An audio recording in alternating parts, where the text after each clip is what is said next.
அனைவருக்கும் வணக்கம். ஜூன் மாத ராசி பலன்கள் 2025. இந்த ஜூன் மாதம் நம்முடைய ராசி மற்றும் நம்முடைய லக்னத்துக்கு எப்படி இருக்கு அப்படிங்கறத இப்போ டீடைலா கிளியரா நம்ம பார்க்கலாம். வீடியோவை ஸ்டார்ட் பண்றதுக்கு முன்னாடி நீங்க நம்ம சேனலை சப்ஸ்கிரைப் பண்ணாம இருந்தீங்கன்னா மறக்காம சப்ஸ்கிரைப் பண்ணிக்கோங்க. அப்படியே பக்கத்துல இருக்க பெல் சிம்பிளை கிளிக் பண்ணிக்கோங்க. அப்பதான் நாங்க போற இது போல யூஸ்ஃபுல்லான வீடியோக்கள் உங்களுக்கு உடனுக்குடனே நோட்டிபிகேஷனாக வரும். இப்போ இந்த ஜூன் மாதம் காலச்சக்கரத்துக்கு 8வதா வரக்கூடிய விருச்சிக ராசிக்காரர்களுக்கு எப்படி இருக்கு அப்படிங்கறத பாக்குறதுக்கு முன்னாடி இந்த ஜூன் மாதத்துல பிளானட்டரி பொசிஷன்லாம் எப்படி இருக்கு, கிரகங்கள்லாம் எந்தெந்த இடங்கள்ல இருக்கு அப்படிங்கறத ஃபர்ஸ்ட் டீடைலா அனலைஸ் பண்ணலாம். முதலாவதா நம்முடைய ராசிக்கு 4ஆம் இடத்துல ராகுவுடைய சஞ்சாரம், குரு பார்வையில இருக்கக்கூடிய ராகு. அடுத்தது 5ஆம் இடத்துல சனி, பூர்வ புண்ணிய ஸ்தானத்துல சனி பகவானுடைய சஞ்சாரம். 6ஆம் இடத்துல சுக்கிரனுடைய சஞ்சாரம். 7ஆம் இடத்துல சூரியன் புதன் இணைவு மாதத்தோட பிகினிங்ல இருக்கும். அதே போல அஷ்டமம் அப்படிங்கிற 8ஆம் இடத்துல குருவுடைய சஞ்சாரம். மேலும் செவ்வாய் பார்த்தோம்னா நம்முடைய ராசிக்கு 9ஆம் இடத்துல இருப்பாரு. அலி நீச்ச நிலையில முதல் 6 நாட்கள் மட்டும் இருப்பாரு. அடுத்து கேது நம்முடைய ராசிக்கு 10ஆம் இடத்துல இருப்பாரு. கரெக்டா இந்த மாதத்துல 6ஆம் தேதி பார்த்தோம்னா செவ்வாய் பயிற்சி பிளஸ் புதன் பயிற்சி ரெண்டுமே இருக்கு. புதன் பார்த்தோம்னா நம்முடைய ராசிக்கு 7ஆம் இடத்துல இருந்து 8ஆம் இடத்துக்கு டிரான்சிட் ஆகி ஆட்சி ஆகிறாரு. அதே மாதிரி செவ்வாய் பார்த்தோம்னா நம்முடைய ராசிக்கு 9ஆம் இடத்துல இருந்து 10ஆம் இடத்துக்கு டிரான்சிட் ஆகி கேதுவோட வந்து இணைகிறாரு. செவ்வாய் கேது இணைவு அவ்வளவா சிறப்பு கிடையாது. நம்முடைய ராசிநாதனோட கேது பகவானுடைய இணைவு, அதுவும் கேந்திர ஸ்தானத்துல. இந்த அமைப்பு ஒரு டவுனான அமைப்பு தான். அதே போல மாதத்தோட செகண்ட் ஹாஃப்ல கரெக்டா 15ஆம் தேதி சூரிய பயிற்சி. சூரியன் வந்து நம்முடைய ராசிக்கு 7ஆம் இடத்துல இருந்து 8ஆம் இடத்துக்கு டிரான்சிட் ஆகி குரு புதனோட வந்து இணைகிறாரு. அஷ்டம ஸ்தானத்துல இந்த மாதத்துல 3 கிரகங்களுடைய சஞ்சாரம் இருக்கும். சூரியன், குரு, புதன். இதுல வந்து புதன் ஆட்சியோட இருப்பாரு. இந்த மாதத்துல புதன் ஆதித்ய யோகம் மிக அற்புதமா வேலை செய்யும். போன மாதத்தை காட்டிலும் இந்த மாதத்துல ரொம்ப நல்லா வேலை செய்யும். அஷ்டமத்துல குரு புதன் சூரியனுடைய இணைவு புதன் ஆதித்ய யோகத்திற்கு மிக அற்புதமான ஒரு காலகட்டமாக இருக்கும். அதே மாதிரி மாதத்தோட கடைசியில சுக்கிரன் வந்து நம்முடைய ராசிக்கு 6ஆம் இடத்துல இருந்து 7ஆம் இடத்துக்கு டிரான்சிட் ஆகி ஆட்சி ஆயிடுறாரு. இதுதான் இந்த ஜூன் மாதத்துக்கான கிரக அமைப்பு. ஜூன் மாத ராசி பலன்களை ரொம்ப டீடைலா கிளியரா நம்ம இப்ப பார்க்கலாம். முதலாவதா கெரியர் ரிலேட்டடா பார்க்கும்போது, அதாவது தொழில் உத்தியோகம் சார்ந்த விஷயங்களை பொறுத்த வரைக்கும் நிறைய பேருக்கு இந்த ஜூன் மாதத்துல தொழில் ரீதியாகவும் சரி உத்தியோக ரீதியாகவும் சரி மாற்றம் கட்டாயமாக நிகழ்றதுக்கு வாய்ப்புகள் அதிகம். ஏன்னா செவ்வாய் கேது 10ஆம் இடத்துல, அதே மாதிரி சூரியன் பார்த்தோம்னா நம்முடைய ராசிக்கு 7ஆம் இடம் 8ஆம் இடம் இந்த இடங்கள்ல சஞ்சாரம் செய்யுது. இந்த அமைப்பை பொறுத்த வரைக்கும் நிறைய பேர் பார்த்தோம்னா ஆல்ரெடி பார்த்துட்டு இருக்க உத்தியோகத்தையோ அல்லது ஆல்ரெடி பண்ணிட்டு இருக்க தொழிலையோ ஏதோ ஒரு காரணத்தின் நிமித்தமாக மாற்றம் செய்யறதுக்கான வாய்ப்புகள் மிக மிக அதிகம். ஏதோ ஒரு சின்ன லெவல்லையாச்சும் மாற்றம் அப்படிங்கிறது நிகழும். செவ்வாய் கேது இணையும் போது ஒரு விஷயத்துல உணர்ச்சி வசப்பட்டு அதிகமா ஓவரா திங்க் பண்ணி முடிவெடுக்க வைக்கும். எனவே இந்த மாதத்தை பொறுத்த வரைக்கும் நீங்க செய்யற விஷயம் கரெக்டா அப்படிங்கறத மட்டும் ஒரு வாட்டி கிராஸ் செக் பண்ணிக்கோங்க. அவசரப்பட்டு எதுலயும் மாற்றங்களை செய்ய வேண்டாம் அப்படிங்கிறது என்னுடைய கருத்து. குறிப்பா தொழில் உத்தியோகம் சார்ந்த விஷயங்கள்ல அவசர மாற்றங்கள் எதுவும் செய்யாம இருக்கிறது நல்ல ஒரு பலன்களை கொடுக்கும். மற்றபடி இந்த மாதத்துல நிறைய பேருக்கு தொழில் சிந்தனை அதிகமா இருக்கும். தொழில் உத்தியோகம் சார்ந்த சிந்தனை அதிகமா இருக்கும். உத்தியோகம் இல்லாதவங்களுக்கு உத்தியோக வாய்ப்பு கிடைச்சிடும். ஆனா ஒரு கம்ஃபர்ட் ஜோன் அப்படிங்கிறது கிடைக்காது. உத்தியோகம் இல்லைனாக்கா உத்தியோக வாய்ப்பு கிடைச்சிடும். அதே மாதிரி தொழில் இல்லாதவங்களுக்கு தொழில் வாய்ப்பு அமையும். ஏதோ ஒரு ரூபத்துல நீங்க வந்து உங்களுடைய தொழிலை ஸ்டார்ட் பண்ணுவீங்க, உங்களுடைய உத்தியோகத்துக்கு அடித்தளத்தை போட்டுருவீங்க. அதெல்லாம் ரொம்ப நல்லா இருக்கு. ஆனா அந்த இடத்துல ஒரு கம்ஃபர்ட் ஜோன் கிடைக்குமா அப்படின்னு பார்க்கும்போது அது ஒரு கொஸ்டின் மார்க்கா தான் இருக்கு. ஏன்னா நிறைய பேருக்கு இந்த நேரத்துல பணி சுமை தொழில் சுமை அப்படிங்கிறது நிச்சயமா இருக்கும். நிறைய ஒர்க் பண்ண வேண்டிய கட்டாயம் இந்த மாதத்துல ஏற்படுறதுக்கு வாய்ப்புகள் அதிகம். அதே போல பொருளாதார சிந்தனையும் தலை தூக்கி நிற்கும். பண தேவை மிக அதிகமா இருக்கும். கமிட்மெண்ட்லாம் ஃபுல்ஃபில் பண்ணணும், பணத்தை அதிகமா சம்பாதிக்கணும் அப்படிங்கிற அந்த பண சிந்தனை வேட்கையுமே இந்த மாதத்துல அதிகமா இருக்கும். அடுத்து 4ஆம் இடத்துல ராகு. பொதுவா ராகு 4ல இருக்கும்போது மன ரீதியான தாக்கங்களை கொடுக்கிறாரு. தாயாரோட ஒரு ஒத்து போகாத நிலையை கொடுக்கிறாரு, அல்லது தாயாரால ஏதாச்சும் வருத்தங்களை கொடுக்கிறாரு, நிறைய அலைச்சலை கொடுக்கிறாரு. ஒரு இடத்துல இருந்து ஒரு இடத்துக்கு அதிகமா நம்ம டிராவல் ஆயிட்டே இருக்கிற மாதிரியான ஒரு தன்மையை கொடுக்கும். இதுதான் 4ஆம் இடத்து ராகு செய்யக்கூடிய ஒரு பலன்கள். அதே மாதிரி கல்வியில ஒரு ஆர்வம் இல்லாத தன்மையை இது ஏற்படுத்தும். ஆனா குரு பார்வையில ராகு இருக்கிறதுனால இந்த மாதத்தை பொறுத்த வரைக்கும் கல்வியில ஆர்வமே இல்லைனாலும் பயத்தின் வெளிப்பாடாக நம்ம படிக்க ஆரம்பிப்போம். அதே மாதிரி தாய் சம்பந்தப்பட்ட விஷயங்கள்ல வாக்குவாதங்கள் இருந்தாலும் தாயாருடைய சப்போர்ட் உங்களுக்கு கிடைக்கும். உங்களை அப்படியே திட்டிக்கிட்டே உங்களை அரவணைச்சுப்பாங்க. அந்த மாதிரியான அமைப்பை இதை கிரியேட் பண்ணும். அதே மாதிரி தாயாருடைய ஹெல்த்ல பிரச்சனைகள் வந்தாலும் அது உடனே சரியாயிடும். அதுக்கான நிவர்த்தி நமக்கு டக்குன்னு கிடைச்சிடும். அதை வந்து குரு பார்வை நமக்கு மெயின்டைன் பண்ணுது. அதே போல மன ரீதியா நிறைய தாக்கங்கள் வந்தாலும் உங்களுக்கு ஆறுதல் வார்த்தைகள் சொல்றதுக்கு யாராச்சும் ஒருத்தவங்க உங்க கூட இருப்பாங்க. நீங்க கேட்கிற விஷயங்கள் பார்க்கிற விஷயங்கள் உங்களுக்கு பாசிட்டிவ் எனர்ஜியை கொடுக்கும். அது வந்து இந்த குரு பார்வை நமக்கு சப்போர்ட் பண்ணிடும். அடுத்து சனி 5ஆம் இடத்துல இடத்துல பொதுவா 5ஆம் இடத்துல சனி இருக்கும்போது பூர்வீக சொத்துல குழப்பம் வருது. அதே மாதிரி காதல் உறவுகள் சம்பந்தப்பட்ட விஷயங்கள்ல ஒரு நிம்மதி இல்லாத ஒரு சூழ்நிலை அல்லது காதல் உறவுகள்ல அதிகமான கருத்து போராட்டம், பிரச்சனை, குழப்பம் இதெல்லாம் வருது. ஒரு சிலருக்கு காதல் பிரிவு ஏற்படுறது. இதெல்லாம் நேச்சரா இருக்கிறதுக்கு வாய்ப்புகள் அதிகம். எனவே இந்த மாதத்தை பொறுத்த வரைக்கும் பூர்வீக சொத்து ரிலேட்டடா பிரச்சனை வருதுன்னா அதெல்லாம் கொஞ்சம் தள்ளி போறதுக்கு முயற்சி பண்ணுங்க. ஏன்னா 5ஆம் அதிபதி அஷ்டமத்துக்கு போயிட்டாரு. அதுவே ஒரு பெரிய குழப்பம் தான். 5ஆம் இடத்துல சனி இருக்கிறது இன்னொரு குழப்பம். எனவே பூர்வீக சொத்து, காதல் உறவு சம்பந்தப்பட்ட விஷயம், உங்களுடைய முடிவுகள் சம்பந்தப்பட்ட விஷயம் இதுல எல்லாம் நீங்க கொஞ்சம் கவனமா இருக்கணும். இந்த நேரத்துல அதிகமான சிந்தனை குழப்பம் வரதுக்கெல்லாம் வாய்ப்பு அதிகம். புத்தி தெளிவு இல்லாத ஒரு தன்மை இருக்கும். ஏன்னா புத்தி ஸ்தானத்துல சனி செவ்வாயும் போய் கேதுவோட இணைகிறாரு. எனவே ஒரு தெளிவான முடிவு எடுக்க முடியாத தன்மையில இப்ப நீங்க டிராவல் பண்ணுவீங்க. ஒரு விஷயம் வேணுமா வேணாமா, இதை நம்ம இதோட முடிச்சுப்போமா வேணாமா அப்படிங்கிற மாதிரியான குழப்பத்தன்மையை இது கொடுக்கும். இந்த நேரத்துல அமைதியா டிராவல் பண்ணுங்க. போன மாதத்திலேயே இந்த ஆக்டிவேஷன் இருந்துச்சு, இந்த மாதத்திலேயே இந்த ஆக்டிவேஷன் இருக்கு.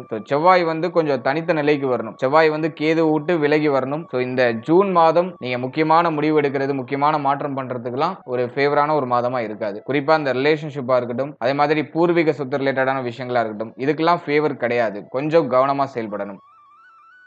அடுத்து இந்த குழந்தை பாக்கியம் சார்ந்த விஷயங்கள்ல ஒரு சிலருக்கு நிறைய மன வருத்தம்லாம் வரதுக்கு வாய்ப்பு இருக்கு. மன ரீதியா நிறைய தாக்கத்தை கொடுக்கும். குழந்தை பாக்கியத்துல தடை தாமதத்தோட ஒரு சில மருத்துவ செலவுகளோட குழந்தை பாக்கியத்துல நல்ல செய்தி கிடைக்கிறதுக்கு வாய்ப்பு ஒரு சிலருக்கு இருக்கு. மற்றபடி தடை தாமதம் குழந்தை பாக்கியம் சார்ந்த விஷயங்கள நேச்சரா இருக்கும். கவலைப்பட வேண்டாம். இந்த காலகட்டம் இப்படிதான். தடை தாமதம் ஏற்படுறதுலாம் ஒரு நேச்சரா அப்படியே நமக்கு அப்படியே வந்துட்டு போற மாதிரி இருக்கும். அதனால ஓவரா திங்க் பண்ணி எதையும் நீங்க உங்களுடைய மன ரீதியான அமைதியை கெடுத்துக்க வேண்டாம் அப்படிங்கிறது என்னுடைய கருத்து. அடுத்தது பார்த்தோம்னாக்கா அந்த பிரெக்னன்சியா இருக்கிறவங்க ஆல்ரெடி பிரெக்னண்டா இருக்கிறவங்க எல்லாம் இந்த நேரத்துல கொஞ்சம் கவனமா செயல்படுங்க. இந்த மாடிப்படி ஏறுறது இறங்குறது இதெல்லாம் கொஞ்சம் நீங்க கவனமா செயல்படுங்க. மேலும் பெண்கள் வந்து பார்த்தோம்னா இந்த பிரெக்னன்சிக்கு ட்ரை பண்றவங்களா இருக்கீங்கன்னாக்கா நீங்க வந்து அதிகமான டிராவல்லாம் கொஞ்சம் கம்மி பண்ணிக்கணும். அதிகமா வெளியிடங்களுக்கு போறது, அதிகமா பைக் அப்படி இல்லைனாக்கா கார்ல டிராவல் பண்றது இதெல்லாம் கொஞ்சம் அவாய்ட் பண்ணிக்கிறது நல்லது. அடுத்தது மன ரீதியான விஷயங்களுக்கு கொஞ்சம் அதிகமான முக்கியத்துவம் கொடுங்க. மன ரீதியா நிறைய தாக்கங்களும் கவலைகளும் இருந்தாலும் இந்த குழந்தை பாக்கியத்துல ஒரு சில தடை தாமதங்கள் ஏற்படுது. அதுவும் நீங்க கொஞ்சம் சரி பண்ணிக்கணும். மைண்ட் கொஞ்சம் ரிலாக்ஸா வச்சுக்கோங்க. ஹெல்த்தியா சாப்பிடுங்க, டயத்துக்கு சாப்பிடுங்க, டயத்துக்கு தூங்குங்க. டிராவல் எல்லாம் கொஞ்சம் கண்ட்ரோல்டா வச்சுக்கோங்க. இதெல்லாம் கொஞ்சம் ஃபாலோ பண்ணும்போது குழந்தை பாக்கியத்துல தடை தாமதத்தோட நல்ல செய்திகள்லாம் கிடைக்கும். மற்றபடி பெரிய அளவுல குழப்பங்கள் இல்ல, கொஞ்சம் கவனம் தேவை, அவ்வளவுதான். அடுத்தது பிள்ளைகள் சம்பந்தப்பட்ட விஷயங்களை பொறுத்த வரைக்கும் இந்த மாதத்துல கொஞ்சம் கூடுதல் விழிப்புணர்வோடு செயல்பட வேண்டிய ஒரு அமைப்பா தான் இருக்கு. ஏன்னா வந்து 5ஆம் இடத்துல சனி இருக்கக்கூடிய வீட்டு அதிபதி குரு போயிட்டு அஷ்டமத்துல. எனவே பிள்ளைகளுடைய உடல் ஆரோக்கியம், மன ஆரோக்கியம், பிள்ளைகள் சம்பந்தப்பட்ட விஷயம் இதுல எல்லாம் கவனமா இருக்கணும். பிள்ளைகளோட அதிகமான ஆர்குமெண்ட் ஏற்படுற மாதிரி ஃபீல் ஆகும். பிள்ளைகள் சொல் பேச்சை கேட்க மாட்டாங்க அப்படிங்கிற மாதிரியான வருத்தங்கள்லாம் அதிகமா வரும். எனவே இந்த காலகட்டத்தை பொறுத்த வரைக்கும் பிள்ளைகளை அரவணைச்சு செயல்படுறது நல்லது. அவர்களை அன்பால உங்களுடைய கட்டுக்கோப்புக்கு கொண்டு வரணும். அவங்க மேல கோவப்பட்டோம்னா அவங்க நமக்கு டபுள் மடங்கா ரிட்டர்ன்ஸ் அடிப்பாங்க. அதனால கொஞ்சம் விழிப்புணர்வோட பிள்ளைகளை கவனம் செலுத்தி அனுசரிச்சு அழைச்சிட்டு போறது நல்ல பலன்களை கொடுக்கும். அதே போல இந்த மாதிரியான அமைப்புகள் ஏற்படும் போதெல்லாம் பிள்ளைகளுக்கு பிடிவாத குணம் அதிகரிக்குது. அவங்க ஏதாச்சும் ஒரு விஷயத்தை ஆசைப்படுவாங்க, அதை பண்ணியே தீருவோம் அப்படின்னு ஒத்த காலில் நிற்பாங்க. அது உங்களுக்கு பிடிக்காத ஒரு விஷயமா இருக்கலாம். எனவே பிடிவாத குணம் 5ஆம் இடத்துல சனி இருக்கும்போது அதிகமா கொடுக்கும். அடுத்து சுக்கிரன் பொறுத்த வரைக்கும் 6ஆம் இடத்துல. சுக்கிரன் பொதுவா 6ல இருக்கிறது ஒரு வகையில நல்லதுதான். உங்களுக்கு தேவையான விஷயங்கள் எல்லாம் நீ அப்படியே பார்த்து செலக்ட் பண்ணி வாங்க ஆரம்பிப்பீங்க. விரையாதிபதி அஷ்டமத்துல திடீர் விபரீத ராஜயோக அமைப்பு 29ஆம் தேதி வரைக்கும் பணம் வரும், செலவாகும். ஆனா அந்த செலவு சுப செலவா இருக்கும், தேவையான செலவா இருக்கும். ரொம்ப நாளா நீங்க எதெல்லாம் வாங்கணும்னு ஆசைப்பட்டீங்களோ அதெல்லாம் இப்ப வாங்கலாம். அதுக்கு ரொம்ப ஃபேவரா இருக்கு. அட்லீஸ்ட் இந்த காலகட்டங்கள்ல ஒரு பர்டிகுலர் அமௌண்ட் உடைய சுய முன்னேற்றத்துக்காக நீ இன்வெஸ்ட்மெண்ட் பண்ணுவீங்க. குறிப்பா வந்து ஏதாச்சும் ட்ரெஸ் எடுக்கிறது, அப்படின்னா உங்களுக்கு தேவையான ஏதாச்சும் கேஜெட் ஏதாச்சும் வாங்குறது, ரொம்ப நாளா நீங்க வாங்கணும்னு ஆசைப்பட்ட விஷயத்துல ஏதாச்சும் ஒண்ணு சம்திங் ஏதாச்சும் ஒண்ணு வாங்குறதுக்கு வாய்ப்பு இருக்கு. அது அந்த சுக்கிரனுடைய அமைப்பு கொடுத்துரும். அதே மாதிரி வாழ்க்கை துணை சார்ந்த விஷயங்கள்ல நிறைய வருத்தங்கள் வரதுக்கு வாய்ப்பு இந்த மாதத்துல அதிகமா இருக்கு. ஏன்னா சுக்கிரன் வந்து பார்த்தோன்னா 7ஆம் அதிபதி, அவர் 6ஆம் இடத்துல இருக்காரு. அதே மாதிரி சனி பார்வை 7ஆம் இடத்துல. எனவே இந்த மாதத்துல வாழ்க்கை துணையால நிறைய மன வருத்தம், வாழ்க்கை துணையோட ஒரு கருத்து போராட்டம், ஒரு ஒத்து போகாத சூழ்நிலை, குறிப்பா பொருளாதாரம் சார்ந்த வகையில் அதிகமான கருத்து போராட்டம், அப்படி இல்லைனாக்கா வாழ்க்கை துணையால அதிகமான விரைய செலவு, குறிப்பா மருத்துவ செலவு, அவருடைய உடல் ஆரோக்கியத்துல ஒரு சில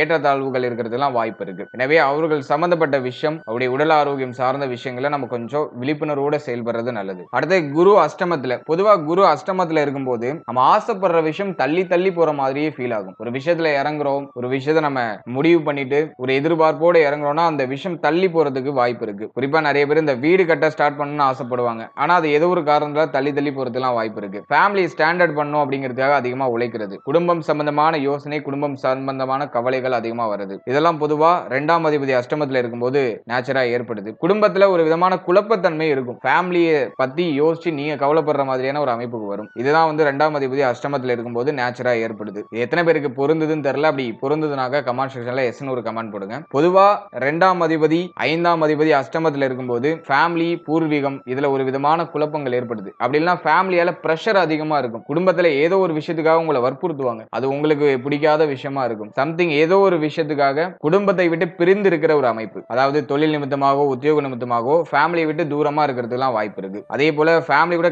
கன்ஜெக்ஷன்ல இருக்கீங்கன்னா வாக்குவாதம் ஃபேமிலி மெம்பர்ஸ் கூட இல்லாம இருக்கிறது நல்லது. கூட அந்த குடுத்தல் வாங்கல் சம்பந்தப்பட்ட விஷயங்கள் எல்லாம் கொஞ்சம் கவனமா இருக்கணும். ஃபேமிலி மெம்பர்ஸ்க்குள்ள இந்த மாதத்துல குடுத்தல் வாங்கல் எதுவுமே இருக்கக்கூடாது. ஸோ அதுல எல்லாம் கொஞ்சம் கேர்ஃபுல்லா இருங்க. மற்றபடி ஃபேமிலியை விட்டு பிரிஞ்சு இருக்கிறது வாய்ப்பு கிடைக்குதுன்னா அதை கரெக்டா யூஸ் பண்ணிக்கோங்க. தொழில் நிமித்தமாகவோ, உத்தியோக நிமித்தமாகவோ அல்லது கல்வி சம்பந்தப்பட்ட விஷயங்கள் நிமித்தமாகவோ ஃபேமிலியை விட்டு கொஞ்சம் தூரமா இருக்கிறதுக்கு ஆப்பர்ச்சுனிட்டிஸ் கிடைக்குதுன்னா அதை யூஸ் பண்ணிக்கலாம். அது ஒரு நல்ல அமைப்பு உங்களுக்கு ஏற்படுத்தி கொடுக்கும். அடுத்தது மாணவ மாணவிகளுக்கு இந்த மாதம் எப்படி இருக்கும் அப்படின்னு பார்க்கும்போது இந்த ஜூன் மாதத்தை பொறுத்த வரைக்கும் சூரியன், புதன், குரு இந்த கிரகங்களுடைய இணைவு பர்டிகுலரா 8ஆம் இடத்துல இருக்கிறது ரொம்ப நல்லது. முக்கியமா சொல்லணும்னா சூரியன் புதன் இணைவு கல்வி சம்பந்தமான விஷயங்கள்ல நாட்டம் அதிகரிக்கும். குறிப்பா சொல்லணும்னா 15ஆம் தேதிக்கு மேல கல்வி சம்பந்தமான விஷயங்கள்ல நாட்டம் அதிகரிக்கும். ரொம்ப விவேகமா இருப்போம். படிப்புல ரொம்ப கிளியரா கண்ணும் கருத்துமா செயல்படுவோம். மைண்ட மேலும் மேலும் ஷார்ப் பண்ணிக்கிட்டே இருக்கிற ஒரு அமைப்பு. மாணவ மாணவிகளுக்கு பயத்தின் வெளிப்பாடும் அதிகமா இருக்கும். 4ஆம் இடத்துல ராகு இருந்தாக்கா பயத்தின் வெளிப்பாடு அதிகமா இருக்கும். அந்த பயத்தின் வெளிப்பாடு நம்மளை தொடர்ந்து ஏங்க வச்சுக்கிட்டே இருக்கும். எனவே கல்வி சம்பந்தப்பட்ட விஷயங்களை பொறுத்த வரைக்கும் இந்த மாதம் மாணவர்களுக்கு ரொம்ப ஃபேவரா இருக்கு. பெருசா எதுவும் நெகட்டிவா இல்ல. கல்விக்காக செலவு செய்வோம். அட்லீஸ்ட் ஏதோ ஒரு விதத்துல புத்தகமாச்சும் வாங்குவோம். கல்வி சம்பந்தப்பட்ட விஷயங்கள்ல ஏதாச்சும் ஒரு சில நல்ல விஷயங்களை தெரிஞ்சுப்போம். புதுசா ஒரு விஷயத்தை லேர்ன் பண்றது, புதுசா ஏதாச்சும் கோர்ஸ் சேர்றது, இப்படி மைண்டை ஷார்ப் பண்றதுக்கான ஒரு சில நல்ல வாய்ப்புகள், நல்ல மாற்றங்களை மாணவ மாணவிகள் இந்த மாதத்துல மேற்கொள்வாங்க. எனவே கல்வி சார்ந்த விஷயங்களுக்கெல்லாம் இந்த மாதம் நான் ரொம்ப ஃபேவரான மாதம் தான் சொல்லுவேன். பெருசா நெகட்டிவ்லாம் இல்ல. ஃபைனலா உடல் ஆரோக்கியம் இந்த மாதத்தை பொறுத்த வரைக்கும் விருச்சிகத்துக்கு நான் கொடுக்கிற ஒரு முக்கியமான இன்டிமேஷன் ஹெல்த் தான். உடல் ஆரோக்கியத்துல இந்த மாதத்துல கொஞ்சம் கூடுதல் விழிப்புணர்வோட செயல்படணும். செவ்வாய் கேது இணைவுலாம் இருக்கு. அதுவும் 10ஆம் இடத்துல செவ்வாய் கேது இணைவு இந்த காலு மூட்டு பகுதி இதுல எல்லாம் அதிகமான வலிகள் ஏற்படுறதுக்கு வாய்ப்பு இருக்கு. அதே போல இந்த காலு மூட்டு பகுதிகளில் ஏதாச்சும் காயங்கள் ஏற்படுறது, ரத்த காயங்கள் ஏதாச்சும் வருது, இதுக்கான வாய்ப்புகள் இருக்கு. கொஞ்சம் கவனமா விழிப்புணர்வோட செயல்படுங்க. மேலும் இந்த கண்ணு, காது, முகம் சம்பந்தப்பட்ட விஷயம், அதே போல இந்த தோல் சம்பந்தப்பட்ட விஷயம் இதுல எல்லாம் ஒரு சில பாதிப்புகள் ஏற்படுறதுக்கான வாய்ப்பு இருக்கு. எனவே இது சம்பந்தமான விஷயங்கள் எல்லாம் கொஞ்சம் கவனமா இருக்கிறது நல்லது. மேலும் இந்த மாதத்தை பொறுத்த வரைக்கும் போன மாதத்தை விட இந்த மாதத்துல தான் முக்கியமான இன்டிமேஷன் தூக்கமே வராது. அதிகமா யோசனை வந்துகிட்டே இருக்கும். தூக்கம் வராது, சாப்பிட தோணாது. மைண்ட் ஏதோ ஒரு விஷயத்தை நினைச்சு யோசிச்சுக்கிட்டே இருக்கும். மைண்ட் அப்படியே ஏங்கிக்கிட்டே இருக்கும். அந்த அமைப்பு இந்த மாதத்துல ஆக்டிவேட் ஆகுது. போன மாதத்துலயே அந்த அமைப்பு இருந்துச்சு. இந்த மாதத்துல கொஞ்சம் கூடுதலா இருக்கிற மாதிரி ஃபீல் ஆகும். டயத்துக்கு சாப்பிடுங்க, டயத்துக்கு தூங்குங்க. இந்த நேரத்துல நேரம் கடந்த உணவு தான் அதிக பேருக்கு இருக்கும். 8 மணிக்கு சாப்பிடுற சாப்பாடு 12 மணிக்கு சாப்பிடுவோம். இந்த மாதிரியான அமைப்பு தான் நிறைய பேருக்கு அதிகமா இருக்கும். முடிஞ்ச அளவுக்கு டயத்துக்கு சாப்பிடுறது முயற்சி பண்ணுங்க. அதுதான் உங்களுக்கு ஹெல்த் உங்க கிட்டே தக்க வச்சுக்கிறதுக்கான ஒரு வழி. அதே மாதிரி ஹெல்த்தியா சாப்பிடுங்க. இந்த நேரத்துல நிறைய பேர் பார்த்தோன்னா ஃபுட்ல எல்லாம் கவனமே செலுத்த மாட்டாங்க. கிடைக்கிறத சாப்பிடுவாங்க. வெளியிடங்கள்ல அதிகமா சாப்பிடுறதுலாம் வாய்ப்பு அதிகம். முடிஞ்ச அளவுக்கு ஹோம்மேட் ஃபுட்டா சாப்பிடுங்க. ஹெல்த்தியா சாப்பிடுங்க. வெளியே நீங்க பணம் கொடுத்து வாங்கி சாப்பிட்டாலும் நல்ல உணவுகளை சாப்பிடுங்க. நிறைய பழம், காய்கறிகள் இதெல்லாம் அதிகமா சேர்த்துக்கோங்க. அதான் உங்களுக்கு ஹெல்த்துக்கு ஒரு சிறந்த நல்ல பலன்களை கொடுக்கும். அதே சமயத்துல மன ஆரோக்கியத்துக்கும் கூடுதலான முக்கியத்துவம் கொடுங்க. மெடிடேஷன் ஒரு 10 நிமிஷமாச்சும் பண்ணுங்க. தினமும் மைண்டை கொஞ்சம் ரிலாக்ஸா வச்சுக்கோங்க. கோவில் குளங்கள் உங்களுடைய இஷ்ட தெய்வத்தை வழிபடுங்க. கோவில் குளங்களுக்கு போயிட்டு வாங்க. நீங்க எங்க போனா உங்களுடைய மைண்ட் ரிலாக்ஸா இருக்குமோ அந்த இடங்களுக்கு போயிட்டு உங்களுடைய மைண்ட் அப்படியே கொஞ்சம் ஃப்ரீ பண்ணிட்டு வாங்க. எனவே உடல் ஆரோக்கியம், மன ஆரோக்கியத்துல இந்த மாதத்துல கொஞ்சம் பர்டிகுலரா கொஞ்சம் கூடுதல் விழிப்புணர்வோட இருக்கிறது நல்லது. ஓவராலா இந்த ஜூன் மாதத்தை பொறுத்த வரைக்கும் மாற்றத்திற்கான அடித்தளத்தை போடும். இப்ப நீங்க ஒரு விஷயம் பண்ணிட்டு இருக்கீங்கன்னா அந்த விஷயத்தை மாத்துறதுக்கு முயற்சி பண்ணுவீங்க. வாட் எவர் உங்களுடைய ஜாப், பிசினஸ், உங்களுடைய கல்வி சம்பந்தப்பட்ட விஷயம் ஏதோ ஒரு விஷயத்தை மாற்றம் பண்ணுவீங்க. உங்களுடைய ஸ்ட்ராட்டஜியை நீங்க சேஞ்ச் பண்ணுவீங்க. ஸோ அப்படி அந்த மாற்றத்திற்கான அடித்தளத்தை கொடுக்கக்கூடிய மாதம் தான் இந்த ஜூன் மாதம். இதுலயும் அவசர முடிவுகள் இல்லாம கொஞ்சம் ஸ்லோவா டிராவல் பண்ணுங்க. அதுவே நமக்கு உத்தமமான பலன்களை கொடுக்கும். ஒரு விஷயத்துல மாற்றமோ அல்லது ஏதாச்சும் ஒரு முக்கியமான முடிவு எடுக்கிறீங்கன்னா ஒரு வாட்டிக்கு 10 வாட்டி நல்லா யோசிச்சு முடிவு எடுக்கிறது நல்லது. கோபத்தின் வெளிப்பாட்டை நம்ம உணர்ச்சி வசப்பட்டு அதிகமா டக்கு டக்குன்னு நம்ம முடிவு எடுத்தோம்னா அது எண்ட் ஆஃப் த ரிசல்ட்ல நமக்கு பேடான இன்ஃப்ளூயன்ஸ் பண்றதுக்கு வாய்ப்பு இருக்கு. ஒரு விஷயத்துல குழப்பமா இருக்குன்னா அந்த விஷயத்தை அப்படியே ஸ்டாப் பண்ணிடுங்க. அதுல முடிவு எதுவும் எடுக்காம அப்படியே கொஞ்சம் தள்ளி வந்துடுறது நல்லது. எப்போ உங்களுக்கு ரிலாக்ஸா இருக்கோ அப்ப யோசிச்சு அதுக்கான முடிவுகளை நீங்க எடுக்கிறது நல்லது. அதுல பொறுமையோட செயல்படுங்க. இந்த மாதம் கொஞ்சம் மாடரேட்டா தான் இருக்கு. எனவே பொறுமை இருந்தால் சிறப்பான பலன்கள் இந்த மாதத்துல நிச்சயமா நமக்கு உண்டு. வாழ்த்துக்கள்.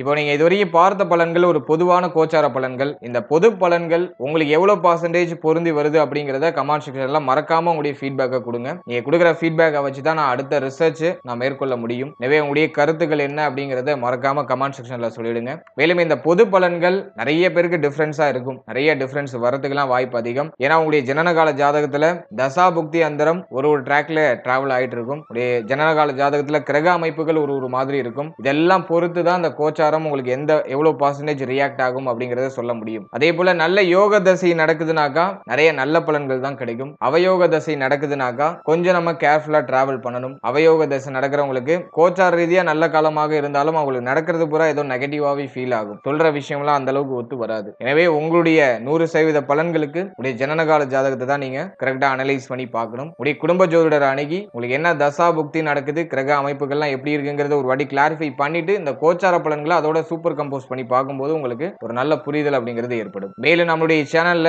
குரு பெயர்ச்சி பலன்கள் ரொம்ப டீடைலா ரிலீஸ் பண்ணியிருக்கோம். 27 நட்சத்திரத்துக்கும் ரிலீஸ் பண்ணியாச்சு, 12 ராசிகளுக்கும் ரிலீஸ் பண்ணியாச்சு. ராசி நட்சத்திரம் ரெண்டுக்குமே பலன்கள் ஆல்மோஸ்ட் ஒரே மாதிரி தான் இருக்கும். பெரிய அளவுல டிஃபரன்ஸ் இருக்காது. நீங்க உங்களுடைய நட்சத்திரத்துக்கு பார்த்தாலும் சரி, ராசிக்கு பார்த்தாலும் சரி, அந்த வீடியோக்கான லிங்க் டிஸ்கிரிப்ஷன்ல கொடுக்குறேன். அப்படிலாம் நம்மளுடைய சேனல்ல அவைலபிளா இருக்கும். நம்மளுடைய பிளேலிஸ்ட்டை நீங்க செக் பண்ணி பார்த்தீங்கன்னாக்கா குரு பெயர்ச்சி நட்சத்திர பலன்கள் அப்படின்னு சொல்லிட்டு ஒரு பிளேலிஸ்ட் இருக்கும். அதுல உங்களுடைய நட்சத்திரத்தை நீங்க கிளிக் பண்ணி பாருங்க. அதுலயும் உங்களுக்கு ஒரு நல்ல புரிதல், ஒரு தெளிவு கிடைக்கும். அதே போல ஒரு ராசி, ஒரு நட்சத்திரம், ஒரு லக்னத்துக்கும் ஜெனரல் ப்ரெடிக்ஷன் போட்டிருக்கும். தெளிவா கிளியரா ஒரு பொது பலன்கள் கொடுத்திருக்கும். உங்களுடைய வாழ்க்கை, உங்களுடைய தொழில், உங்களுடைய உத்தியோகம், இப்படி A to Z உங்களுடைய லைஃப் சம்பந்தமான விஷயங்கள் எல்லாத்தையும் எக்ஸ்பிளைன் பண்ணி 27 நட்சத்திரத்துக்கும் பலன்கள் ரிலீஸ் பண்ணிருக்கோம். அதே போல 12 ராசி, 12 லக்னம் எல்லாத்துக்குமே டீடைலா ரிலீஸ் பண்ணிருக்கோம். பிறந்த தேதிகளுக்குமான பலன்களும் கூட ஆல்மோஸ்ட் நாங்க ரிலீஸ் பண்ணியாச்சு. அந்த வீடியோலாம் நம்மளுடைய சேனல்ல அவைலபிளா இருக்கு. உங்களுக்கு ஃப்ரீ டைம் இருக்கும்போது அதையுமே ஒரு வாட்டி செக் பண்ணி பாருங்க. அதுவும் உங்களுக்கு நிச்சயமா யூஸ்ஃபுல்லா இருக்கும். And finally very limited time. So